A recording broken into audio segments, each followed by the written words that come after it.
ఏపీలో కూటమి సర్కార్ సాగిస్తున్న పాలన దేనికి సంకేతం? కోర్టు ప్రొసీడింగ్లో ఉండగానే తాడేపల్లి కేంద్ర కార్యాలయాన్ని నేలమట్టం చేశారు. పైగా చేసిందంతా చేస్తూ అసెంబ్లీలో నీతులు మాట్లాడుతున్నారు. ప్రభుత్వంలో ఉన్నామని ఏదైనా చేస్తామంటే పద్ధతి కాదు. ప్రజాస్వామ్యంలో అందరికీ అవకాశాలు వస్తాయి. మీకు వచ్చిన అవకాశాన్ని ఎలా వినియోగించుకుంటున్నారనేది ప్రజలు గమనిస్తున్నారని అన్నారు ఆయన.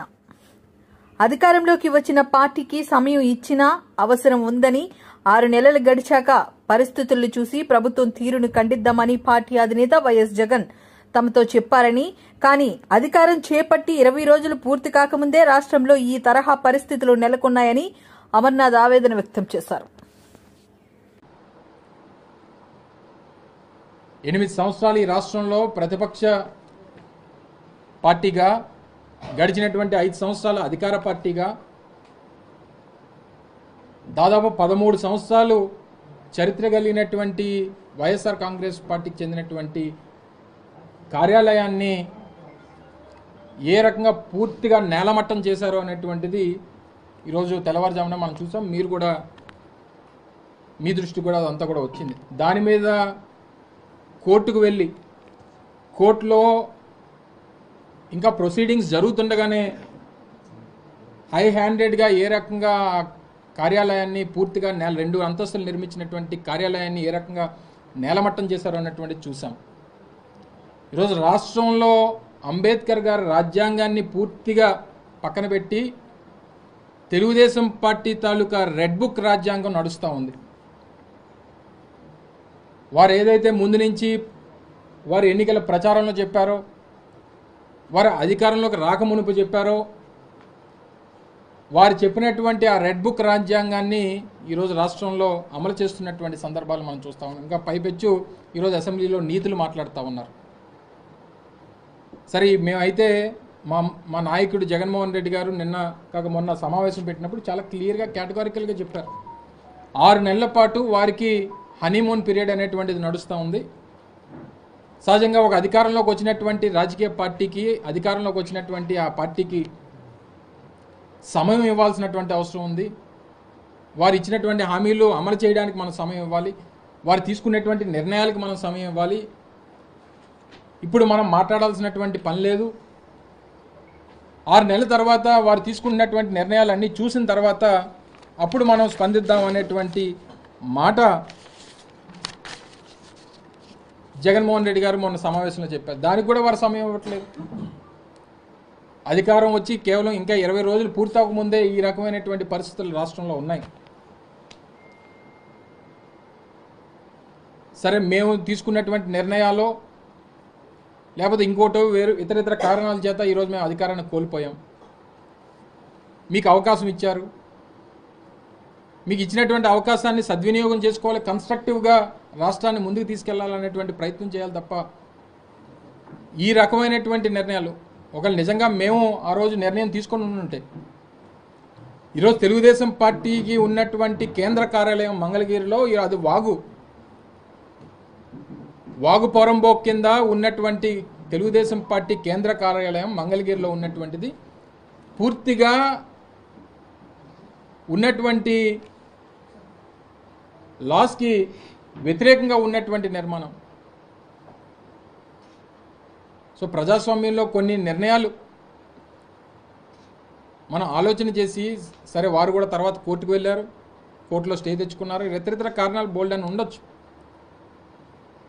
వారు కూడా గడిచినటువంటి వారి ప్రభుత్వంలో 2014 నుంచి 19 మధ్యలో అనేక ప్రభుత్వ స్థలాల్ని వారి తెలుగుదేశం పార్టీకి సంబంధించినటువంటి వాళ్ళ ఆఫీసుల కోసం వారు కేటాయింపులు చేసుకున్నటువంటి సందర్భాలు ఉన్నాయి.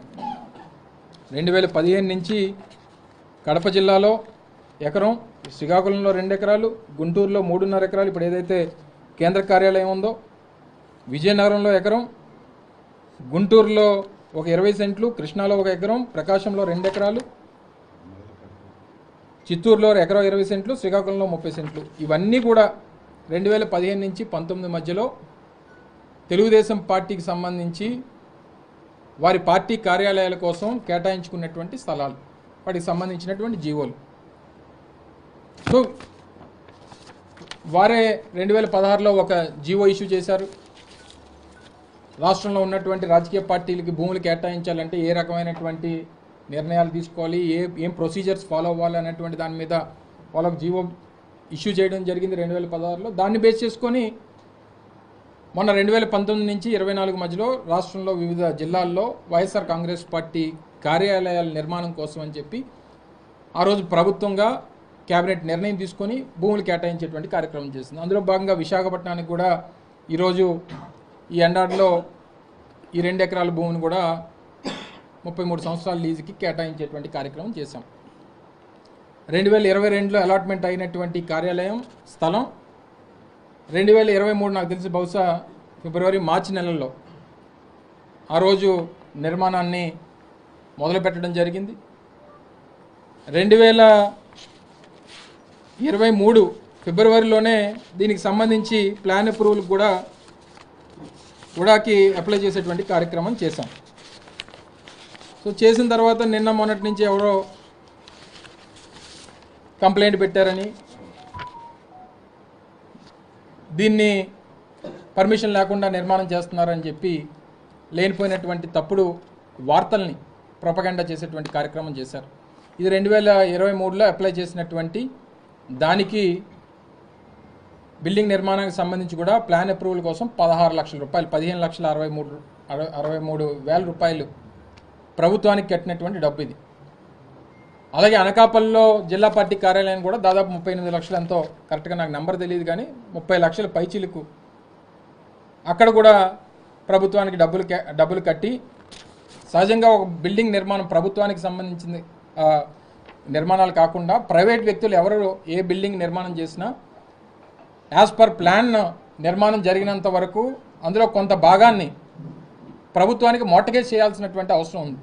మీరు అపార్ట్మెంట్లు కట్టినా లేకపోతే ఇల్లు కట్టినా ఇంకోటి కట్టినా దానికి సంబంధించినటువంటి మోర్టగేజ్ కూడా, ఫస్ట్ ఫ్లోర్ మోర్టగేజ్ కూడా ఇక్కడ సబ్ రిజిస్టర్ ఆఫీస్ మధురవాడలో ప్రభుత్వానికి మోర్టగేజ్ చేసేటువంటి కార్యక్రమాన్ని కూడా చేశాం. తీరా అంతా అయిపోయిన తర్వాత నిన్న వారు ఏమంటారంటే ఇది మీరు ఉడాలో కాదు జీవీఎంసీలో మీరు అప్లై చేయాలి కదా అని చెప్పి నిన్న వారు సమాధానం. ఈరోజు ఒక నోటీస్ కూడా మా కార్యాలయంలో ఎవరు లేరని చెప్పి ఉదయాన్నే వచ్చి వారు గోడకి నోటీస్ అంటించి వారు వెళ్ళిపోవడం జరిగింది. ప్రభుత్వానికి సంబంధించినటువంటి జీవీఎంసీ అధికారులందరూ కూడా ఎవరో టౌన్ ప్లానింగ్ అధికారులు వారు నోటీస్ని